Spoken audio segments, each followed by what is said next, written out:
Buenas tardes, mi nombre es María Victoria Metzadur y formo parte de la Cátedra A de Derecho Privado 6, Familia y Sucesiones de la Facultad de Derecho de la Universidad Nacional de Córdoba, cátedra liderada por la doctora Alicia García de Solavagione, a quien le agradezco en esta oportunidad la convocatoria que me ha hecho, y hago extensivo el agradecimiento a la agrupación Trejo por brindar estos espacios de encuentro que nos hacen sentir más cerca en estos tiempos que corren. El tema que nos convoca es el de las uniones convivenciales y la compensación económica como instituto novedoso con su naturaleza jurídica particular.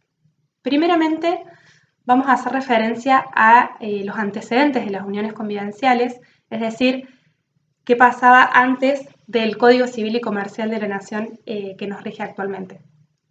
Y es que Vélez Sarsfield no había previsto en su ordenamiento jurídico regular las uniones de hecho en ese momento, un poco siguiendo el pensamiento francés que entendía el matrimonio como un contrato. Entonces, ¿cómo aplicarle los efectos del contrato a aquellos que no se habían casado? ¿Sí? El Código Civil argentino siguió la línea francesa y se mantuvo en un régimen abstencionista, es decir, de no regular estas uniones. Con posterioridad, en algunas legislaciones fueron incorporando derechos reconocidos para estas parejas y finalmente, desde el 1 de agosto de 2015, contamos en nuestro ordenamiento jurídico con la regulación de las llamadas uniones convivenciales. Esto fue todo un desafío para los legisladores porque había que compatibilizar de alguna manera el principio de libertad y el de autonomía de la voluntad con un régimen regulatorio, es decir, justamente las personas que no se casaban era porque no querían estar de alguna manera normadas. El fundamento que se da a esto es que se respeta el principio de libertad justamente en darle la posibilidad a la persona de que elija qué forma de familia elige para su vida. En el mundo hay tres sistemas de regular estas uniones. El sistema abstencionista, que como dijimos anteriormente, es el que se abstiene de regularlas, es decir, no les da tratamiento normativo. Luego hay un sistema de equiparación, que dadas determinadas circunstancias, la unión de hecho se equipara al régimen matrimonial. Y por último está el sistema convencional, contractualista o sistema de pactos, que es el sistema seguido por Francia, en el que el Estado reconoce los pactos entre convivientes y les da protección siempre y cuando el contenido del pacto no afecte los principios del derecho interno. El Estado de Francia, desde el año 99, cuenta con el Pacto Civil de Solidaridad, o PACS, como una forma de familia alternativa al matrimonio reconocida por el derecho civil. ¿Qué hace nuestro Código Civil? Deja de lado el sistema abstencionista, es decir, a partir de la vigencia del Código Civil y Comercial de la Nación, le da tratamiento normativo, pero no lo equipara al matrimonio, es decir, que la unión convivencial y el matrimonio son dos formas de familia diferentes con regímenes autónomos. Lo que sí hace es admitir la posibilidad de pactos entre convivientes. Los pactos convivenciales se asemejan a lo que son los pactos civiles de solidaridad del Estado de Francia. También el código le da la denominación de uniones convivenciales, dejando de lado otras formas a las que se llamaba este tipo de uniones, como uniones de hecho, aparente matrimonio, incluso el vocablo concubinato, que tenía un tinte peyorativo porque se entendía como un comportamiento desviado de la ley. Todo eso se deja de lado y se les da el nombre de uniones convivenciales.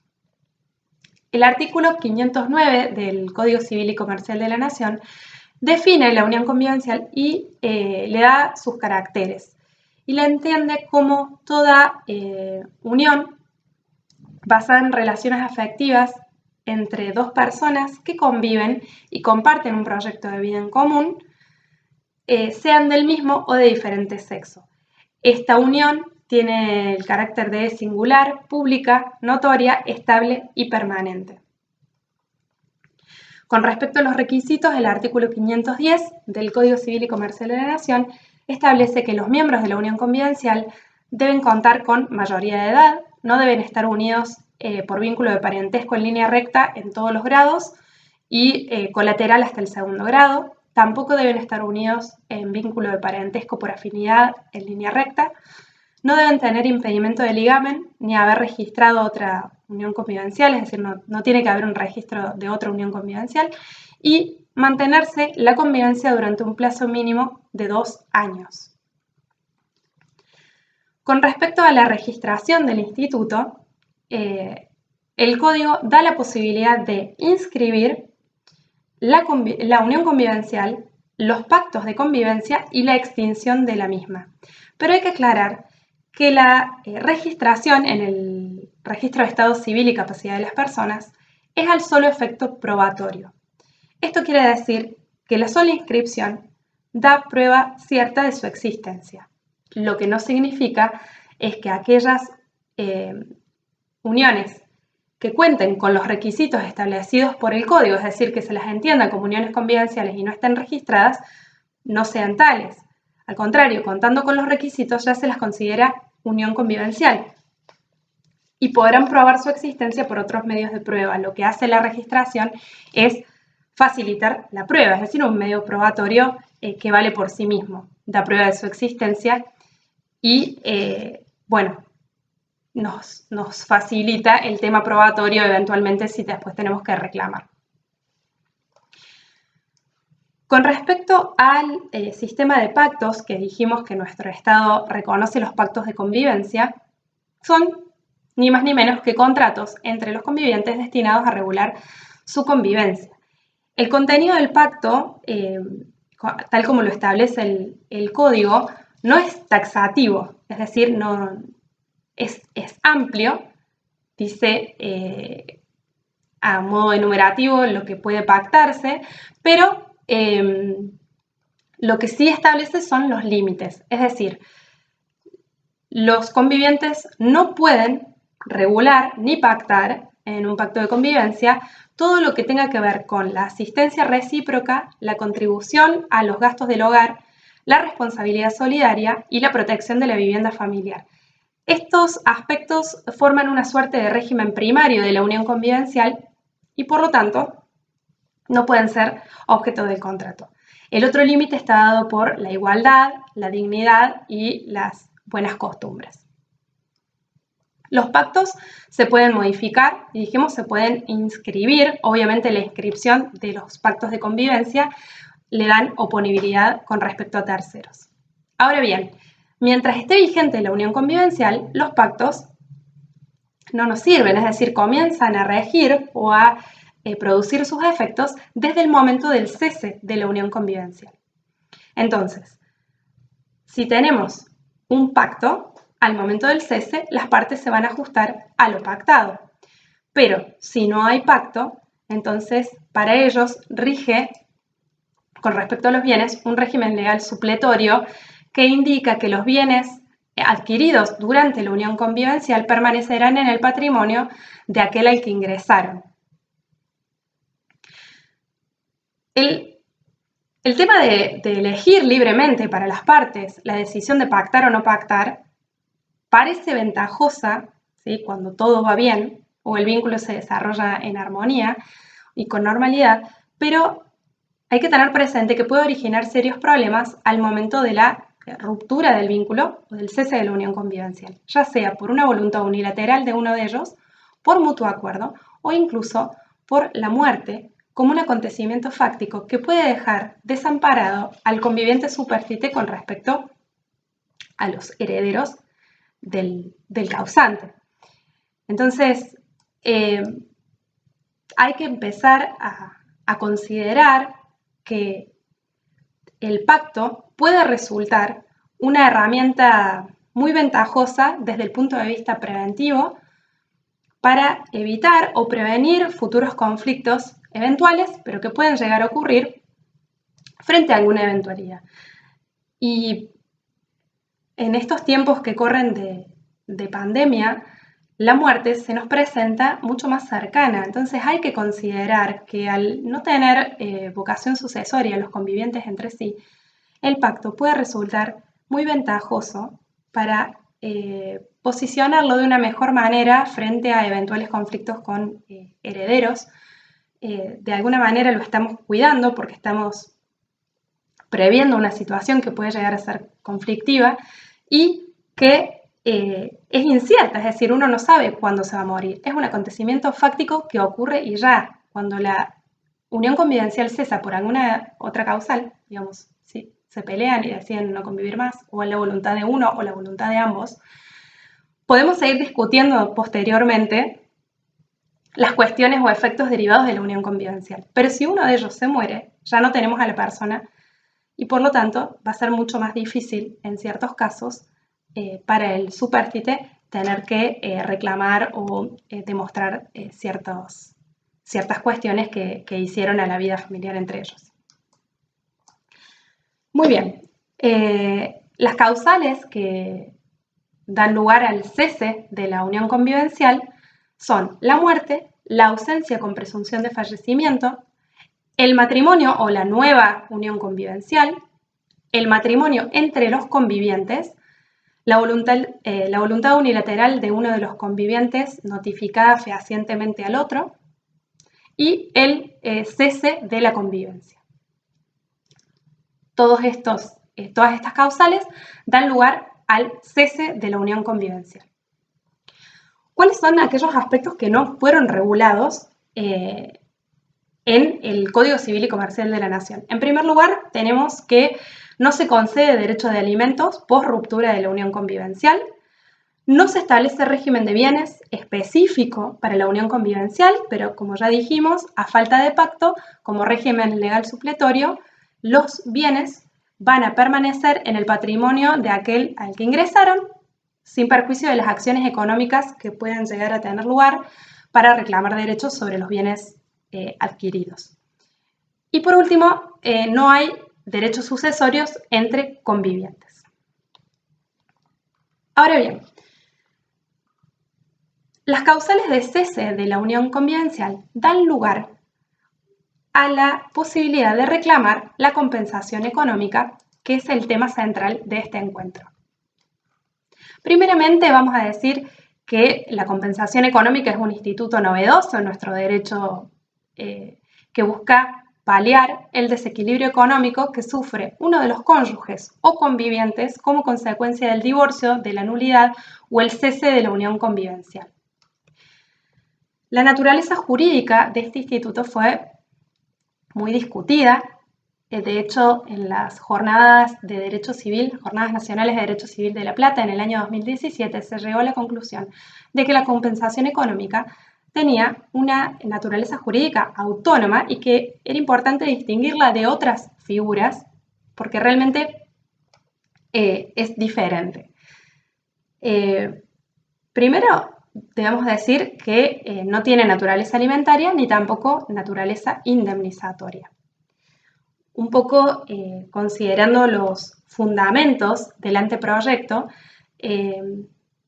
ahí se explica que se aleja del contenido asistencial. La compensación económica no tiene ese sentido asistencial y también se aleja de la noción culpa e inocencia como un elemento determinante para su asignación. Por eso decimos que tiene una naturaleza jurídica autónoma. Con respecto a los alimentos, hay que distinguirla partiendo de la base de que los alimentos conforman un derecho personal, por ende inherente a la persona, que para su otorgamiento requieren acreditar la necesidad. Y tal es así que el código incluso permite pedir alimentos provisorios al inicio o durante la tramitación de la causa, siempre y cuando se acredite, como digo, el estado de necesidad. Tienen como base el principio de solidaridad y el deber de asistencia, y al ser de orden público, los alimentos no caducan. La compensación económica, en cambio, tiene un contenido patrimonial, es decir, no forma parte de la persona y por lo tanto puede ser objeto de negociación. se puede conciliar, puede transarse, se puede renunciar, incluso se puede pactar. La compensación económica no puede pedirse de manera provisoria, es decir, solo está prevista en el caso de la unión convivencial desde el cese de la unión, desde el momento del cese, y tiene un plazo de 6 meses, que es un plazo de caducidad, es decir, corre fatalmente. Transcurrido el plazo, ya no tenemos derecho a solicitarla. Por lo tanto, los alimentos como un derecho personal de naturaleza asistencial se distinguen de la compensación económica, que tiene un contenido netamente patrimonial y en el que no hay que acreditar necesidad, solamente hay que demostrar que hay un desequilibrio manifiesto que produce un empeoramiento en la situación económica de uno con respecto al otro y que tiene como causa adecuada la unión convivencial y su cese. Con respecto a la indemnización de daños, la diferencia radica en la extensión de la reparación. En el caso de la compensación económica, no se busca una reparación integral, sino que simplemente tratamos de paliar el desequilibrio económico que causa la ruptura de la unión convivencial. Pero de ninguna manera es una norma que tienda a equiparar economías desiguales o a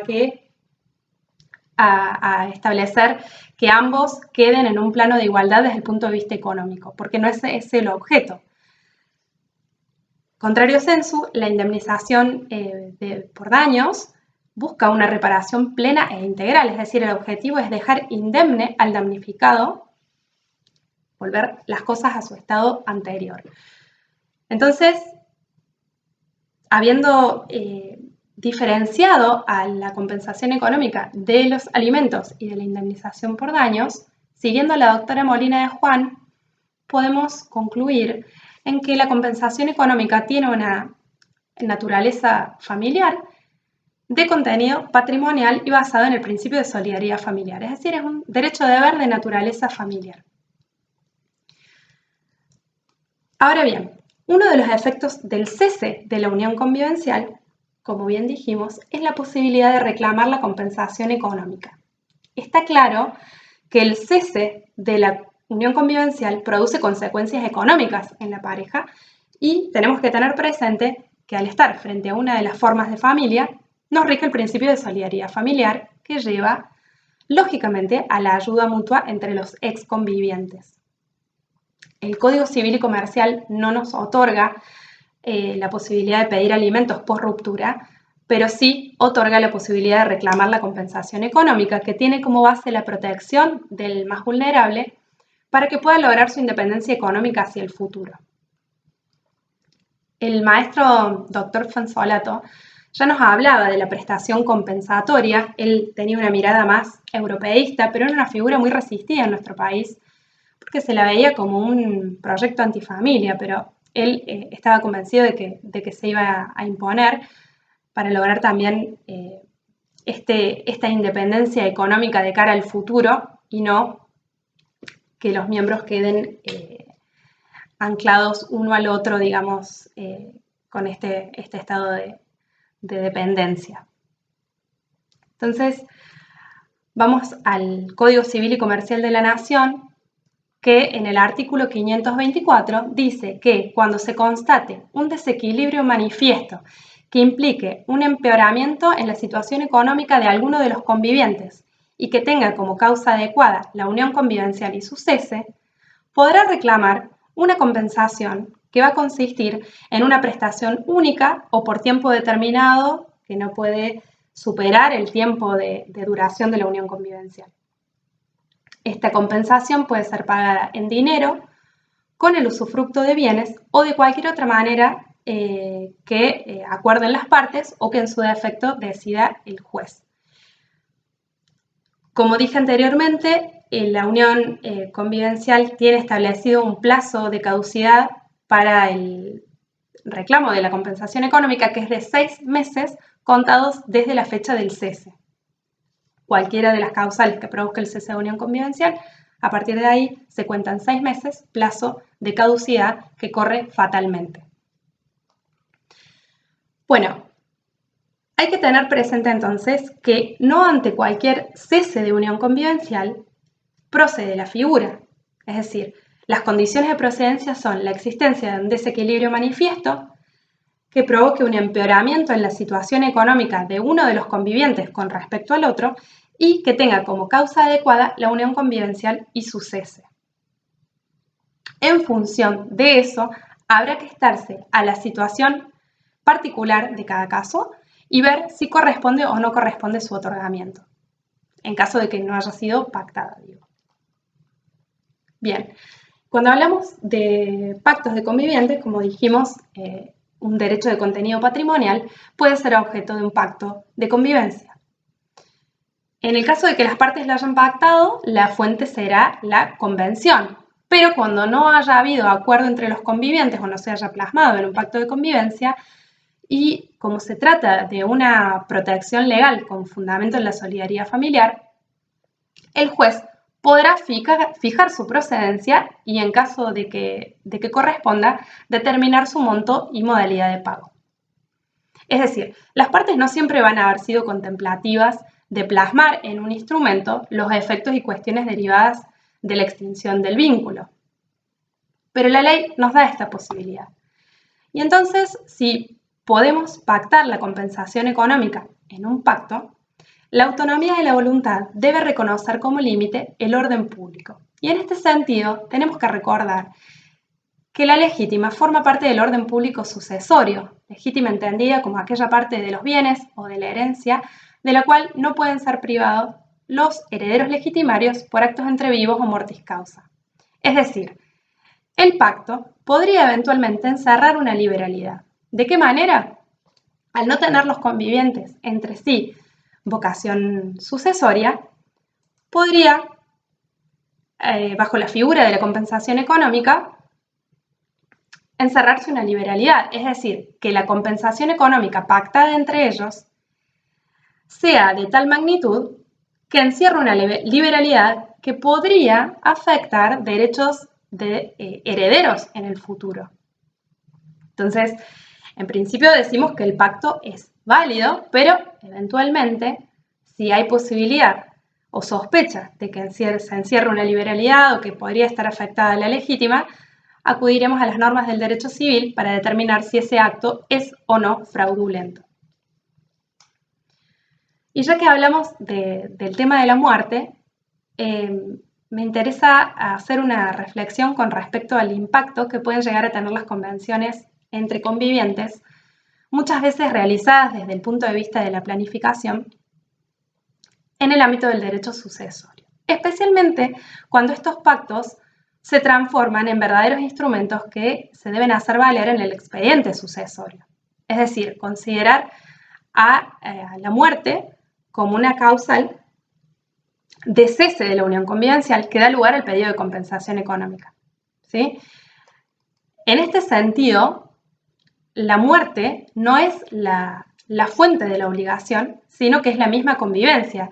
No hay dudas de que la compensación económica se trata de una deuda del causante y no una carga de la sucesión, porque si bien nos confunde esto de que la muerte nos habilita a reclamarla, la fuente de la obligación es la propia convivencia y la muerte es el acontecimiento, en definitiva, que nos permite solicitarla. ¿Qué pasa si se pactó? Bueno, si se pactó, lo que tiene que hacer el conviviente supérstite es presentar el acuerdo en el expediente sucesorio como un acreedor, ya que carece de vocación hereditaria y por lo tanto es ajeno a la sucesión. En caso de que no haya sido pactada, también podrá presentarse ante el juez del sucesorio para peticionar, dentro del plazo establecido, su otorgamiento. Dijimos que hay que analizar cada caso en particular para ver si el instituto procede o no procede. En ese sentido, tenemos pautas para su fijación que le sirven al juez en una doble función. Por un lado, para determinar si existe o no existe ese desequilibrio y por otro lado, para ponderar la cuantía y la modalidad de pago. Entonces, ¿qué vamos a tener en cuenta? Lo que tenemos en cuenta para la fijación de la compensación económica es el estado patrimonial de cada uno de los convivientes al inicio y al fin de la unión convivencial, la dedicación de cada conviviente que haya brindado a la familia y al cuidado, crianza y educación de los hijos, y la que deba prestarse con posterioridad al cese, la edad y el estado de salud de todos los miembros de la familia, la capacitación laboral y la posibilidad de acceder a un empleo del conviviente que solicita la compensación económica, las colaboraciones prestadas a las actividades mercantiles, industriales o profesionales del otro, y la atribución de la vivienda familiar. Entonces, primeramente tenemos que determinar si existió desequilibrio patrimonial o no. ¿Cómo lo hacemos? A través de un análisis comparativo de la situación económica de cada uno de los convivientes al inicio y al fin de la unión convivencial. Cuando hacemos este análisis, no se limita a los bienes que integran los patrimonios, porque eso sería un análisis meramente cuantitativo y lo que acá necesitamos es ver cómo incidió la unión convivencial y su cese en la potencialidad de cada uno para su desarrollo económico futuro.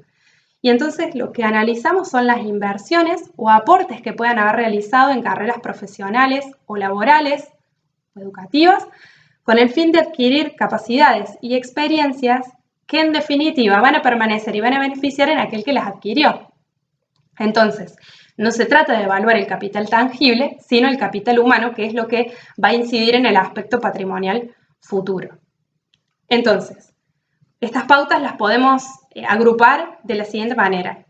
Ver las condiciones al inicio de la vida en común, es decir, cómo estaba cada uno, si era estudiante o ya tenía título, si trabajaba, cuáles eran las condiciones del empleo, qué expectativas laborales tenía con respecto al mercado laboral, a las posibilidades de trabajar en el lugar en donde vivían, expectativas con respecto a una jubilación.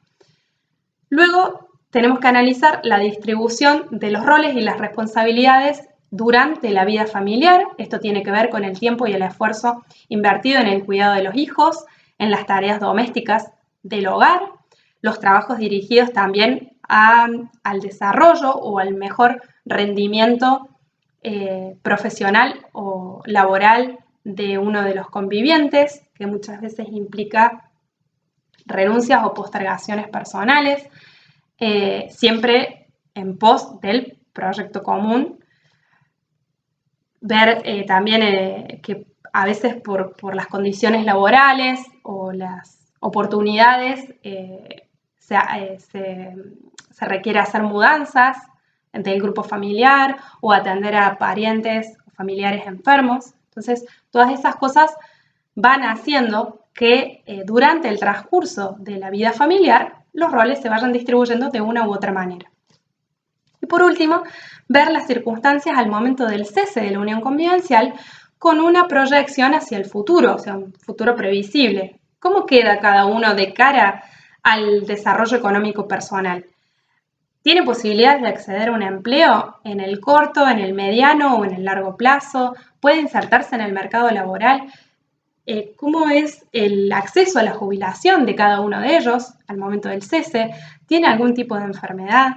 Entonces, a veces cuando analizamos esta figura, es fácil visualizarla en el ejemplo extremo, que es aquel integrante de la unión convivencial que logró su desarrollo profesional, se capacitó, se superó y creció personalmente, digamos, en lo que hace a su trabajo, frente a las renuncias que puede haber efectuado el otro en pos del cuidado de los hijos o el cuidado del hogar. En estos casos, decimos, es fácil advertir que procede el instituto, pero también hay que pensar que pueden darse otros matices dentro de las uniones convivenciales que no sean tan extremas. Es decir, yo puedo contemplar una situación en la que ambos tengan título universitario, por ejemplo, pensando en dos odontólogos. Uno de ellos tenía el consultorio odontológico ya montado, con todo el equipamiento técnico, su cartera de pacientes, y su pareja, en unión convivencial, una vez que empiezan a formar este proyecto común, se involucra en el consultorio. Y entonces atienden entre los dos y demás. Al momento del cese, la persona que contaba ya con ese consultorio montado, va a continuar con sus equipos, con su trabajo y con sus pacientes, mientras que el otro, a pesar de que tiene capacitación, título y posibilidades de trabajar en el futuro, no lo va a hacer en el corto plazo, porque para poder seguir trabajando o mantener medianamente el nivel de vida que tenía, va a tener que armar un nuevo consultorio, comprar equipamiento, hacerse de una ronda de pacientes hasta que vuelve a entrar en el mercado laboral. Entonces, en estos casos uno dice, bueno, tiene títulos, pero ¿qué es lo que va a poner el juez? No es solo el hecho de tener o no tener el título, de haberse capacitado o no haberse capacitado, sino también las posibilidades reales que tiene de reinsertarse en el mercado laboral. Es decir, ¿cuánto va a tardar para que pueda desarrollarse económicamente de manera individual?